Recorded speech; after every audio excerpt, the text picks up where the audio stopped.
so much for your support from the heart of my community and who I represent. I want to thank each one of you for being here today. I am Delegate Elizabeth Gusman, and I represent the 31st District in the House of Delegates, which includes parts of Prince William and Fulton County. And what we're living right now, it's really, really personal to me and my family, and that's why I am speaking up. I believe that our nation is facing a humanitarian crisis at the moment. As an immigrant who came to this country looking for better opportunities for my daughter, I can't stay silent anymore. When I see my own children who were born here facing fear because they wonder whether or not their parents, us, will come home after work, or they see the possibility of us being taken away, it hurts. When my children see other children who look just like them, suffering, crying in cages, without understanding the zero tolerance of this administration, I have to stand up and speak out. This is not just a Hispanic issue, it's an American issue. It's a human rights issue. As the first Hispanic female immigrant elected to the Virginia Assembly, I strongly reject this naked approach by the Trump administration to provoke the tears of children as a political lever to force Congress to compromise on American values of inclusiveness and opportunity. The Trump administration is breaking up families on American soil. The administration is ripping toddlers from their mother's arms at the border that he said he will reunite now, but there are no timelines. There is not even specifics.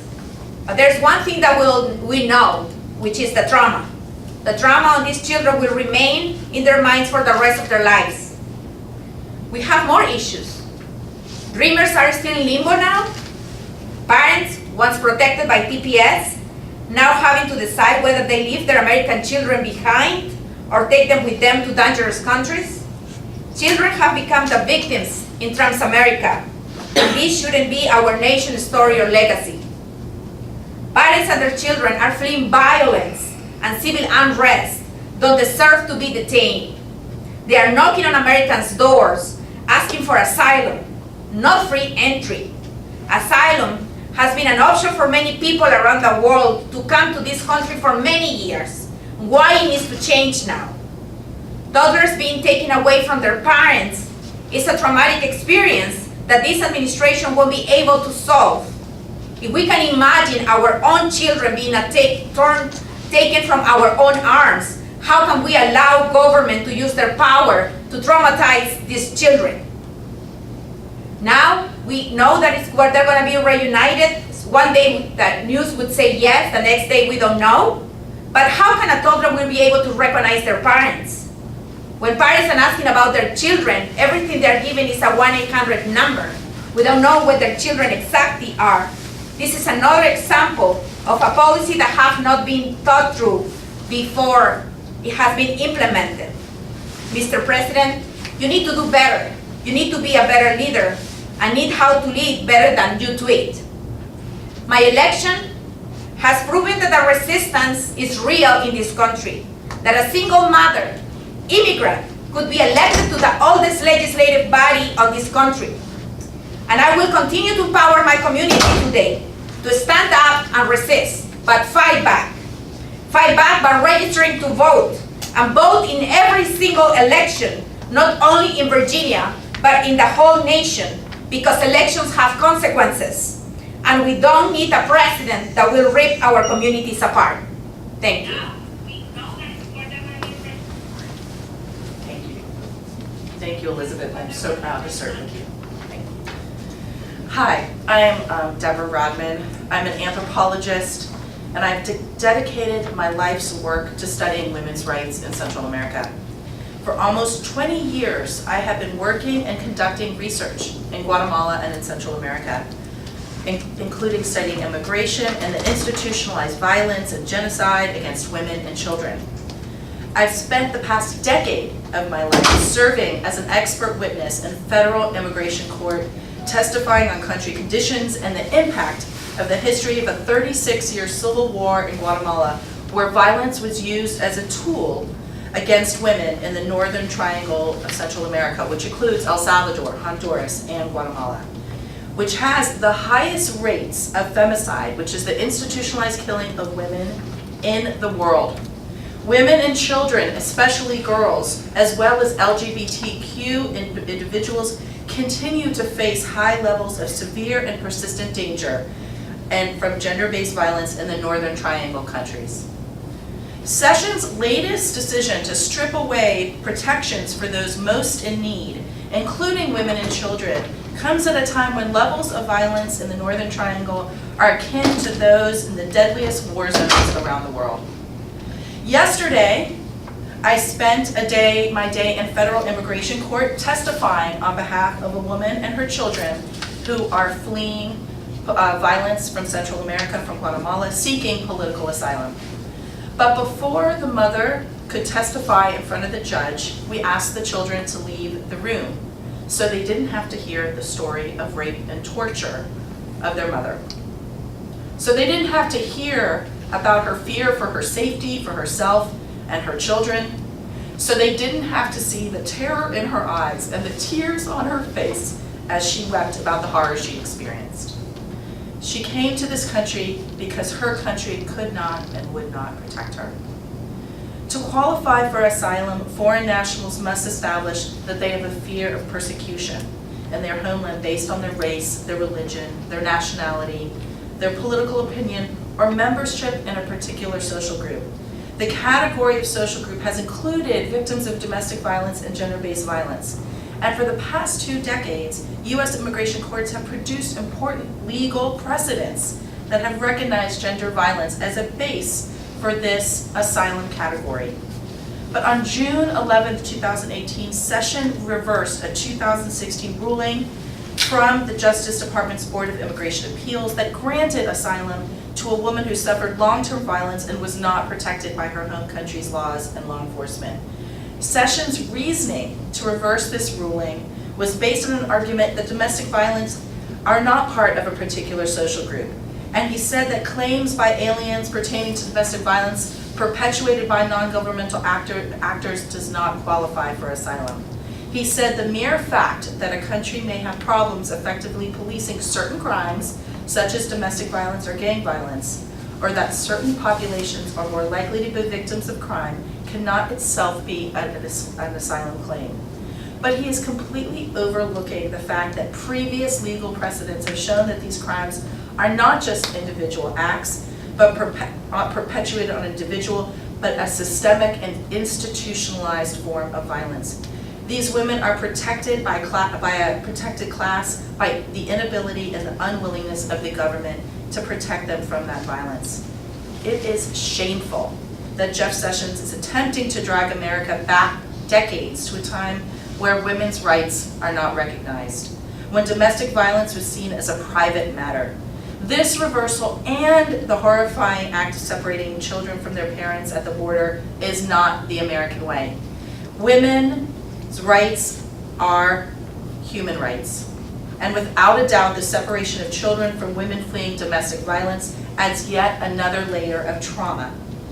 And instead of following through with their applications for asylum, we now see refugees withdrawing their applications just in the hopes of being reunited with their children.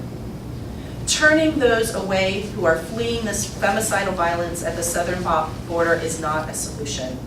Untold numbers of Latin Americans will be placed in great physical danger, and many thousands will be left vulnerable to the lethal forces and predatory groups that have left them vulnerable. I encourage for us to continue to speak out, to protect those who are most vulnerable, to stick to what is the core of our American values, that we are a country where those who are in need can seek refuge. Thank you.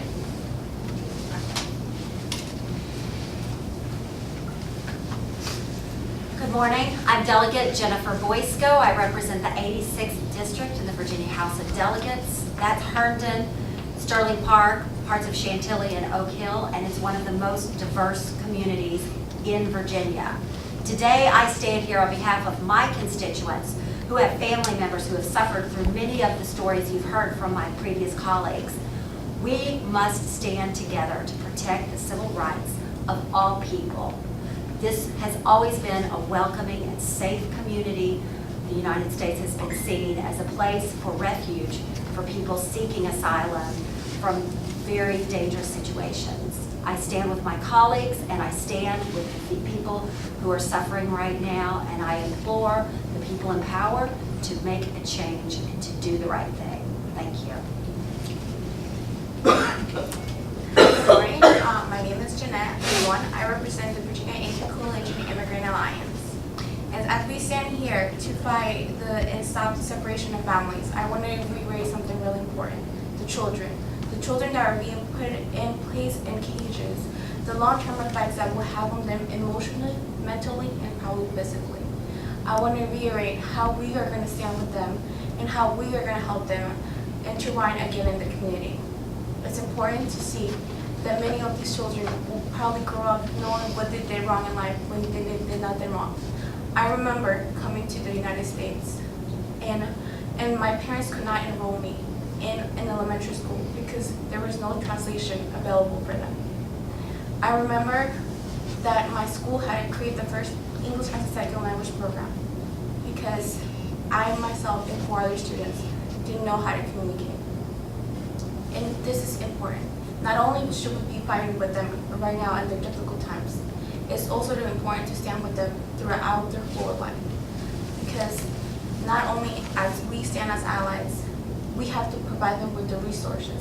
We have to make sure our school systems, our medical facilities, and other resources are available for them. So please don't forget, it's not just right now, but it's a long-time commitment to fight along with these children. The children that are the most precious things in this world. So please don't forget them and continue to fight with them and stand with them. Thank you. Good morning, I'm Lana Keith Martinez. I'm the Welcoming All Coordinator of the Virginia Interfaith Center for Public Policy. We organize and mobilize in faith communities across the state from many different traditions, and we also do public policy advocacy, so we teach them how to advocate on behalf of their communities. And I'm here today to say that we have one community in Richmond, First Unitarian Universalist Church, that has stepped forward and received a guest named Abby Arevalo, who is living in that church to protect her family unity. The separation of children from their parents, it didn't start 2 months ago. It's been going on for all of our history, actually. And Delegate Rodman, I actually would argue that maybe it has been the American way, but it doesn't have to be. It doesn't have to be the American way. We don't have to engage in the system of forced removal. We don't have to engage in systems of slavery. We don't have to engage in boarding schools. We don't have to engage in internment camps, and we don't have to engage in child separation. We don't have to incarcerate people in detention centers who have been convicted of no crimes. We don't have to put children in cages. We can make a change. We can change the trajectory of this entire country. Because when we look back in our history books today, forced removal of indigenous peoples, slavery, boarding schools, internment camps are viewed as abominations. And in the future's history book, this too will be viewed in the same light. So we invite every person who is a member of your community, every person who wants to be an ally, every legislator who speaks from a place of power to join the movement that leads towards justice and build our beloved community, changing the course of history for the United States and all of our citizens. Thank you. Thank you. That will conclude our press conference. Anyone who has a question, we can open up for questions for now, for a couple of questions. Having none, I want one more. You do? Okay, go ahead. Yeah, just do you plan any actions like here in Virginia to try to improve the situation for immigrants seeking asylum? Well, the asylum issue is a federal issue, and we definitely were going to follow the law, and the law calls for asylum people fleeing violence. So we will go what the law requires. We will go by the law and protect people.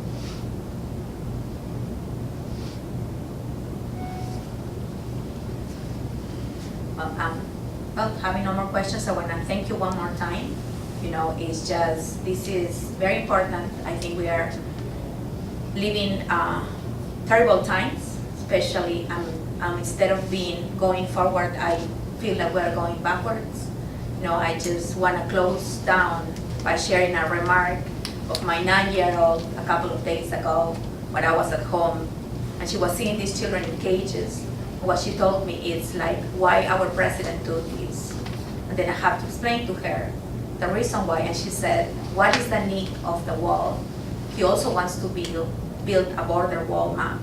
Does he know that the building of a wall in Germany was a failure and it didn't work? So a 9-year-old could, you know, have better sense of what a wall means going back to history. So I just thank you one more time for being here, and please thank you for being here. We cannot stay silent, and we will continue to speak out until this government decides to allow these families stay in this country, because that's what the law requires. Thank you. Thank you.